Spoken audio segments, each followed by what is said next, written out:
খনা, তোমার ঋদ্ধিমণি কিন্তু চলে যাওয়ার জন্য একেবারে প্রস্তুত। আর কিছুক্ষণের মধ্যেই সে সবার কাছ থেকে বিদায় নিয়ে সমুদ্র যাত্রা করবেন। তুমি যাবে না খনা তাকে বিদায় জানাতে? তুমি ঠিক বলেছো গৌরকিমা।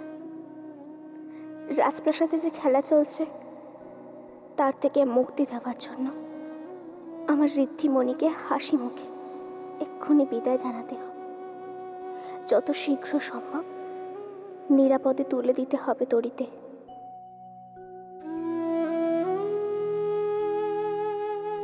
খনা, তুমি শুনতে পাচ্ছ না আমার কথা?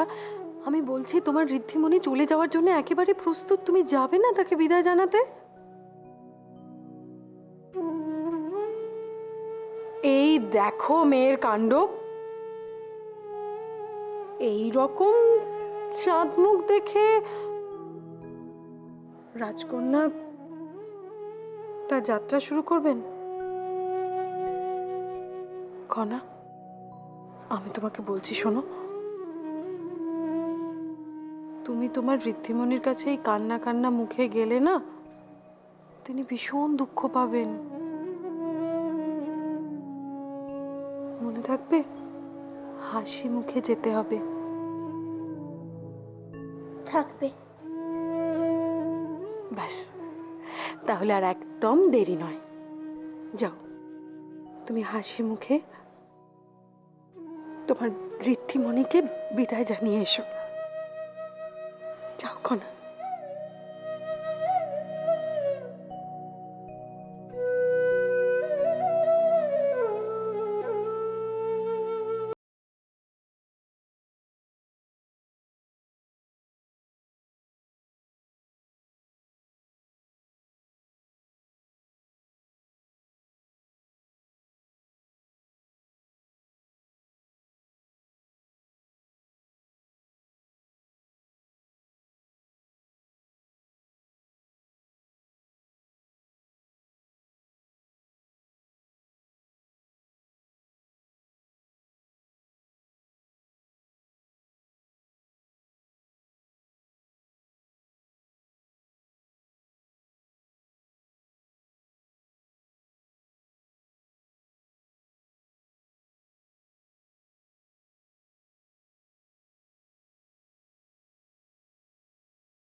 আমি তাহলে আসি।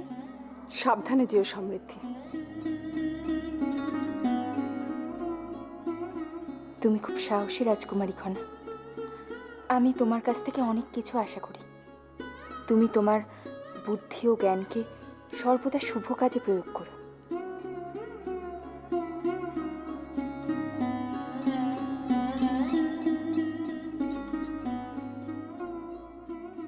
প্রণাম মহারাজ। কালারভা থেকে একজন দূত এসছে।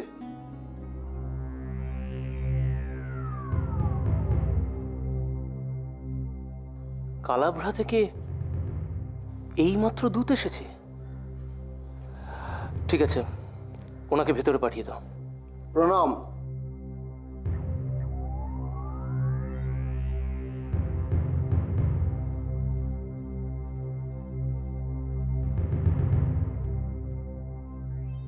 প্রণাম মহারাজ।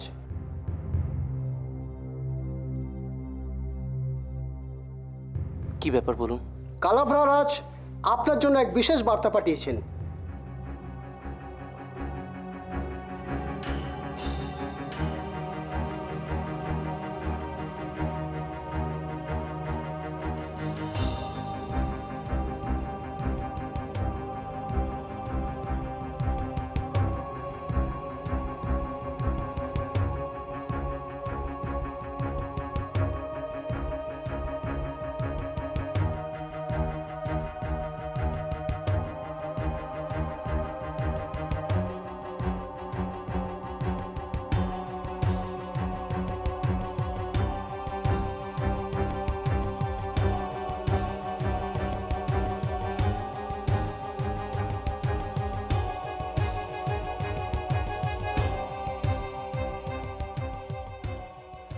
রাজকুমারী সমৃদ্ধির এই মুহূর্তে কালাভ্রায় ফিরে যাওয়া সম্ভব হচ্ছে না।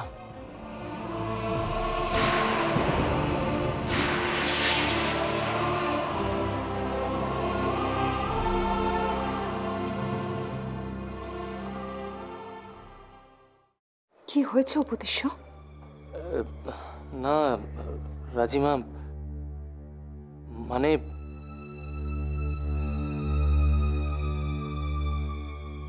বলো বলো উপদেশ্য, ওই বার্তাপত্রে কি এমন লেখা আছে যার জন্য সমৃদ্ধির ওখানে ফিরে যাওয়া সম্ভব নয়? রাজিমা, এর মধ্যে এমন এক সংবাদ আছে যেটা আমাদের সকলের জন্য বেদনাদায়ক। বলুন মহারাজ, কি সংবাদ? দুঃসংবাদ।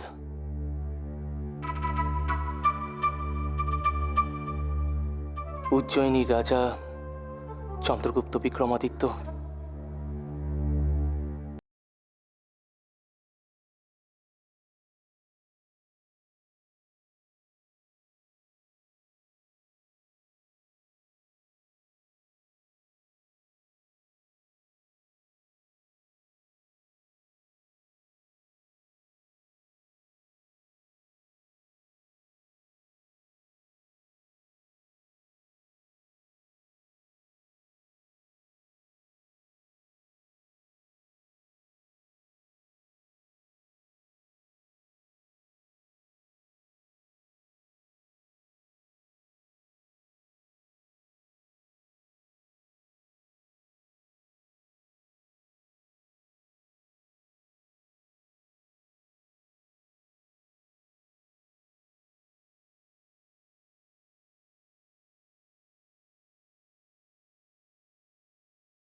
চিন্তার কথা। হুম। আচ্ছা, কালাভ্রার রাজ পরিবারের অবস্থাটা এখন ঠিক কিরকম? মানে তারা কি গুপ্ত সেনার হাতে বন্দী, নাকি তাদের হত্যা করা হয়েছে? দিদি, আমার মনে হয় এই মুহূর্তে অতটা খারাপ কথা না ভাবলেও চলবে। কারণ আপনি তো জানেন, প্রত্যেকটি প্রাসাদে একটি গুপ্ত পথ থাকে। সেই পথ ধরে যদি প্রাসাদ ত্যাগ করা যায়, তাহলে বন্দি দশা বা হত্যার সম্ভাবনা খুবই কম থাকে। তবে তবে তবে এ কথাও সত্যি যে গুপ্ত সৈন্য প্রবল শক্তিশালী। সেক্ষেত্রে তুমি যা বলছো তা যদি সত্যি হয়, তাহলে এই মুহূর্তে সমৃদ্ধির সেখানে ফিরে যাওয়াটা একেবারেই নিরাপদ নয়। সে বরং এখন সিংহলেই থাকুক, সেটাই তার পক্ষে সুরক্ষিত জায়গা। আমার মনে হয় আপনি ঠিকই বলছেন দিদি।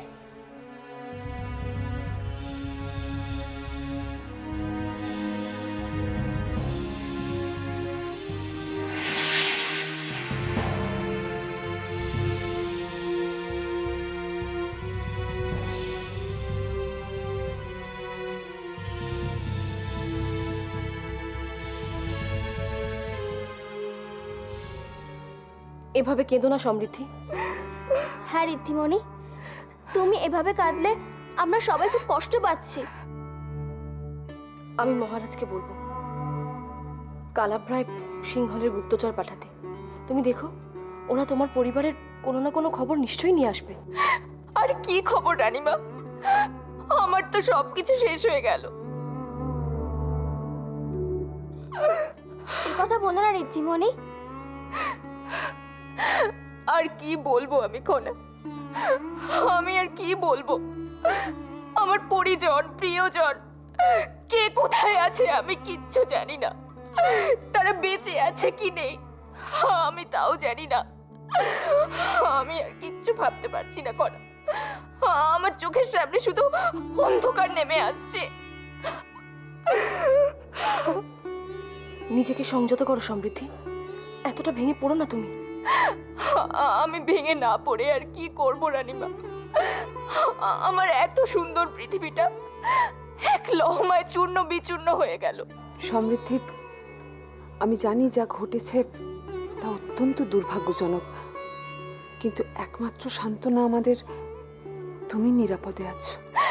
সেটাই তো সব থেকে বেদনাদায়ক, যে আমি বেঁচে আছি, আমি নিরাপদে আছি। কিন্তু এইভাবে এইভাবে আমি পরিবার হারানোর কষ্ট বুকে নিয়ে কি করে বেঁচে থাকবো রাজিমা? আমি কি করে বেঁচে থাকবো?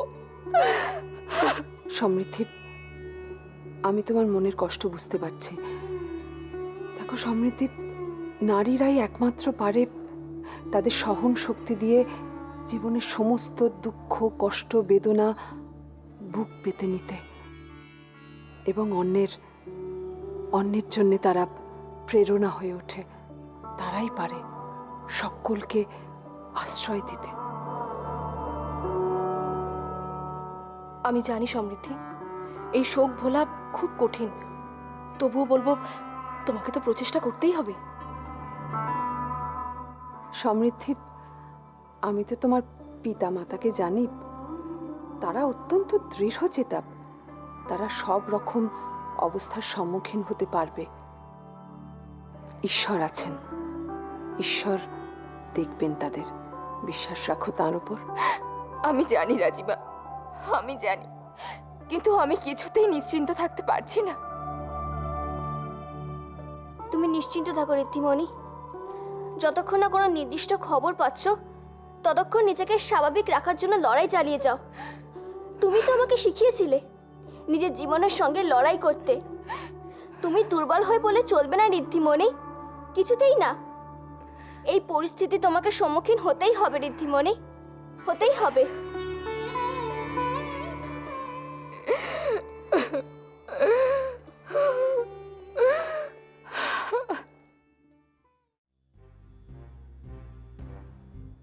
মাসুমা, মাসুমা, সুসংবাদ। কি সুসংবাদ? সমৃদ্ধির এই মুহূর্তে কালাভ্রায় ফিরে যাওয়া সম্ভবপর হচ্ছে না। তুমি কি বলছো ত্রিজটা? হ্যাঁ মাসুমা, কালাভ্রা থেকে আরও একজন দূত এসেছেন। তার মাধ্যমে কালাভ্রা রাজ উপতিষ্যকে বার্তা পাঠিয়েছেন, এক্ষুনি যেন সমৃদ্ধিকে সেখানে ফেরত পাঠানো না হয়। এ তো সত্যিই সুসংবাদ ত্রিজটা, কিন্তু কারণটা কি? উজ্জয়িনীর রাজা চন্দ্রগুপ্ত বিক্রমাদিত্য কালাভ্রা আক্রমণ করে জয় করে নিয়েছেন। তাই কালাভ্রা রাজকুমারীর নিরাপত্তার স্বার্থে তার সিংহলে থেকে যাওয়াটাই সুবিধাজনক বলে মনে করছেন কালাভ্রা রাজ। সে যাই হোক, সমৃদ্ধি যে এ দেশ ছেড়ে যাচ্ছে না সেটাই বড় কথা ত্রিজটা। সুতরাং মহানামা আর সমৃদ্ধির বিবাহের ক্ষেত্রে শেষ বাধাটাও নিজের থেকেই দূর হয়ে গেল। এবার আর এই বিবাহ কেউ আটকাতে পারবে বলে তো আমার মনে হচ্ছে না মাসুমা। ঠিক বলেছ ত্রিজটা, এই হলো সুযোগ, ঈশ্বর প্রদত্ত সুযোগ। এই সুযোগ যদি আমরা কাজে লাগাতে না পারি তাহলে নিজেরা ধিক্কার দেওয়া ছাড়া আর কোনো উপায়ই থাকবে না। আমি বরং এক কাজ করি মাসুমা, এই সুযোগে সকলের সামনে গিয়ে মহানামা আর সমৃদ্ধির বিবাহের প্রস্তাব দিই। ত্রিজটা,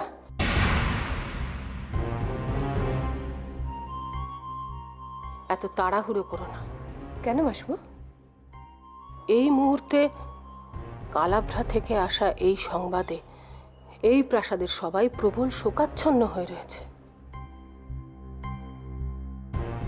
সেই সময় তুমি গিয়ে যদি সমৃদ্ধি আর মহানামার বিবাহের প্রস্তাব দাও তাহলে সকলের মনে প্রশ্ন জাগবে, এই দুঃসময়ে রাজৌদি কেন এই প্রস্তাব দিচ্ছে।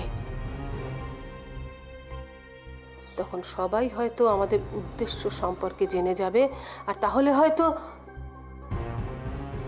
না মাসুমা, আমি আপনার কথা পরিষ্কার বুঝতে পেরেছি। আমি বেশি তাড়াহুড়ো করতে গিয়ে এই জেতা খেলাটা হারতে চাই না। ত্রিজটা, তুমি বরং এক কাজ করো, এই দুঃসময়ে গিয়ে তুমি সমৃদ্ধির পাশে দাঁড়াও, তাকে সমবেদনা জানাও, তাকে বুঝতে চাও তার রাজ্যের এই দুঃসময়ে তুমি তার পাশেই আছো। তাহলেই দেখবে সবকিছু আমাদের হাতের মুঠোয়।